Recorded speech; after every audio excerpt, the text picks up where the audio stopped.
જે પોતાના પિતા સિવાય કોઈને બાપ માની ન શકે અને દુનિયાના કોઈ પાત્રને પોતાના બાપ સાથે શેર કરી ન શકે, એ દીકરી આ બધું જ એક જ દિવસમાં છોડી અને આખો નવો પરિવાર અપનાવે છે. ત્યાં જઈને પપ્પા મમ્મી અને સાસરે જઈને ફોન કરે, પપ્પા મારા ઘરે આવજો. મારું ઘર 18 વર્ષ જે ઘરમાં રહ્યા ને 2 દિવસ એ ઘર છોડીને ત્યાં જતા રહે, એનું મારું ઘર માની લીધું હાલા 2 જ દિવસમાં. મારા પપ્પા મારા મમ્મી છે ને પપ્પા આવું કહેતા હતા, એની વાણી સાંભળજો. ક્યાંય એવું નથી આવતું એના પપ્પા,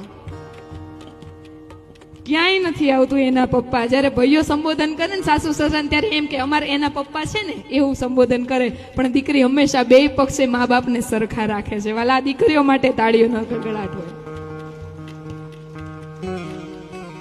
ગમે એટલી દૂર હોય ને દીકરી, તો પણ બાપને કઈ તકલીફ પડે તો એ દોડતી આવે છે.